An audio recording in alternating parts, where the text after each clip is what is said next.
Hey, what's going on, everybody? It's me again, Golden Blue Dude. If you haven't already, go ahead, hit the like and subscribe button. This channel, home of at least one college football video every single day. And yes, college basketball videos will be coming as soon as the college football season starts to wind down. I love March Madness as well, so those are coming too. Well, the playoffs all set, ready to go. We have number 1 Alabama going up against number 4 Cincinnati in the Cotton Bowl. I'm looking forward to that game. And also number 2 Michigan against number 3 Georgia in the Orange Bowl. That should be a good one as well. I've gotten it out of my system where, I thought Georgia laid down for Alabama. They look like a completely different team in the regular season, and then all of a sudden they look like a scrub team in the SEC Championship. Alabama looked like a scrub team in the regular season, barely surviving, losing to Texas A&M, and all of a sudden, now they're the number 1 team in the nation. Georgia, why'd you do it? Why'd you lay down for Alabama? Now the rest of us have to put up with Alabama in the playoffs again and possibly getting to the national championship and winning the national championship and finishing Bama, number 1 national champion.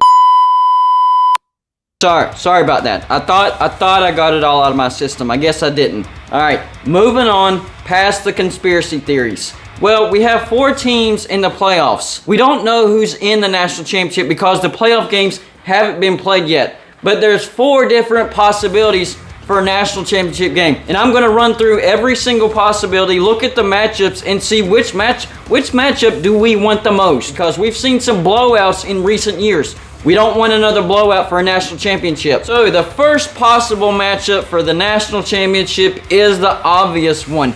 Number 3 Georgia going up against number 1 Alabama in the SEC championship rematch. And if you really want to see that, then you did not learn your lesson with the whole Alabama LSU fiasco that happened a decade ago. So, no, I don't want this, but it is a possibility. Georgia averaged 39.4 points per game. That's number 7 in the nation, and allowed just 9.5 points per game. That's number 1 in the nation. For Alabama, they averaged 42.5 points per game.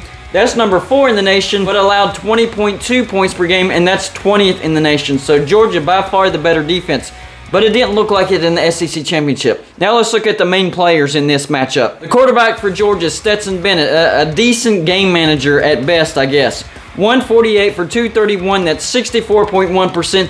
Threw for 2,325 yards, 24 touchdowns, 7 interceptions. On the flip side, the quarterback for Alabama, probably the best in the nation, Bryce Young, 315 for 465, that's 68%. 4,322 passing yards, that's a lot. 43 touchdowns, just 4 interceptions.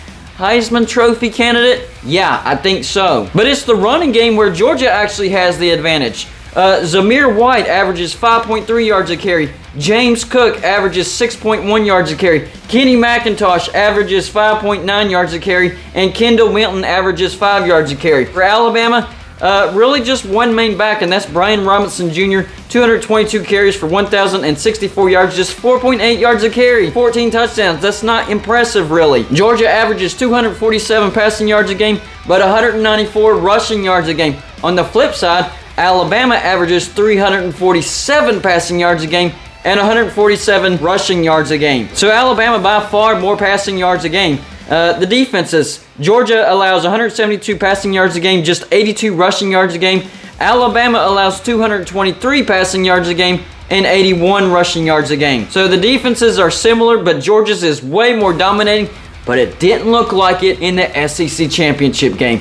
This would definitely be a revenge matchup for Georgia, but again, I don't trust them now. I now officially do not trust you, Georgia. Can you even get past Michigan? The next possible matchup in the national championship, number 4 Cincinnati, undefeated, 13-0, going up against number 2 Georgia, 12-1, SEC runner-up. Cincinnati averaged 39.2 points per game. That's number 8 in the nation, and only allowed 16.1 points per game. That's 4th in the nation. So a little bit better defensive numbers than even Alabama. Georgia, going to run through the numbers again. 39.4 points per game, 7th in the nation, allowing just 9.5 points per game, number 1 in the nation. So Georgia definitely the better defense. Cincinnati, right with Georgia as far as offensive production.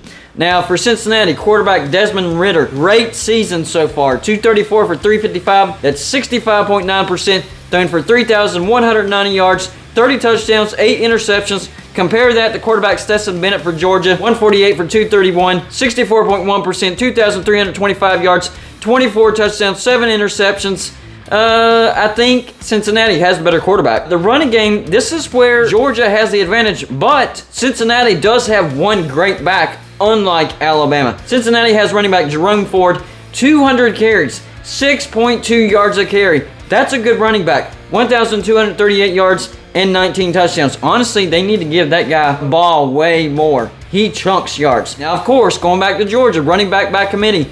Running back Zamir White, 5.3 yards a carry. Running back James Cook, 6.1 yards a carry. Running back Kenny McIntosh, 5.9 yards a carry. And running back Kendall Milton, 5 yards a carry. So overall, Georgia does have the better running game, but Cincinnati has the better running back. Cincinnati averages 248 passing yards a game and 179 rushing yards a game.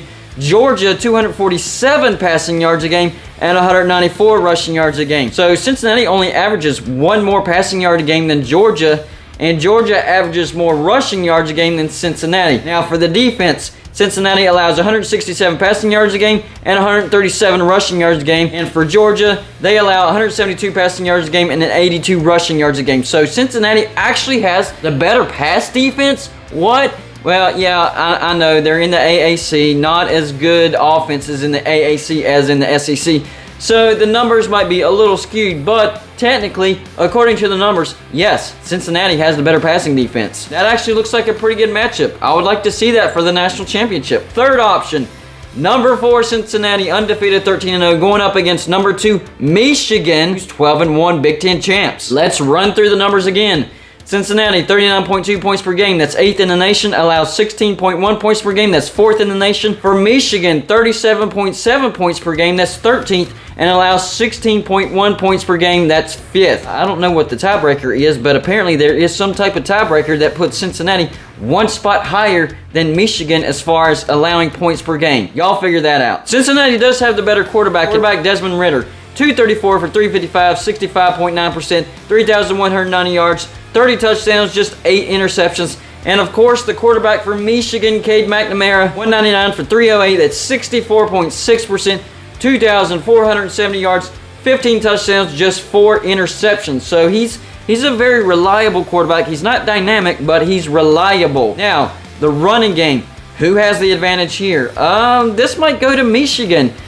For Cincinnati, of course, their main running back, Jerome Ford, 200 carries, 6.2 yards a carry, chunking it up, 1,238 yards, and 19 touchdowns. For Michigan, they actually have a 1-2 punch. Running back Hassan Haskins, 261 carries for 1,288 yards, 4.9 yards a carry and 20 touchdowns. So his yards per carry, not great, but he's definitely a grinder. But they also have running back Blake Corum, 141 carries, 939 yards, 6.7 yards a carry, and 11 touchdowns. So there's your chunker there for Michigan. Cincinnati averages 248 passing yards a game and 179 rushing yards a game. For Michigan, they average 228 passing yards a game and 223 rushing yards a game. Michigan is very balanced. Now, for the defense, Cincinnati allows 167 passing yards a game, 137 rushing yards a game, and Michigan allows 194 passing yards a game and 121 rushing yards a game.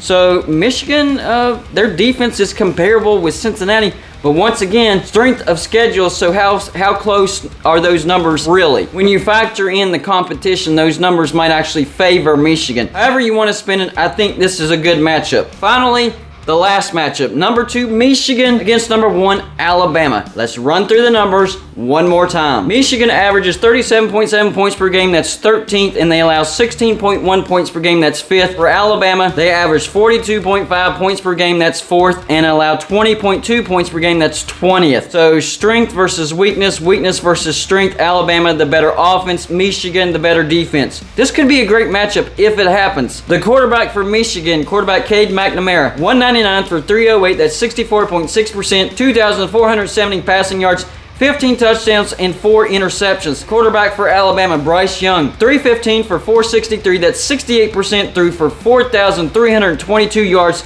43 touchdowns, and 4 interceptions. So the quarterback comparison, there's not really any comparison. Alabama definitely has the better quarterback. Running game. First up, the 1-2 punch by Michigan. Running back Hassan Haskins, 261 carries for 1,288 yards, 4.9 yards a carry and 20 touchdowns. The grinder, not the chunker, the grinder. Now the chunker, running back Blake Corum, 141 carries, 939 yards, 6.7 yards a carry, and 11 touchdowns. And then, of course, the main running back for Alabama, running back Brian Robinson Jr., 222 carries for 1,064 yards, 4.8 yards a carry, and 14 touchdowns. So Michigan definitely has the better running game. On offense, Michigan averages 228 passing yards a game, 223 rushing yards a game. Very, very balanced. For Alabama, 347 passing yards a game and 147 rushing yards a game. Not a bad rushing game, but an excellent passing game. Defense, Michigan allows 194 passing yards a game,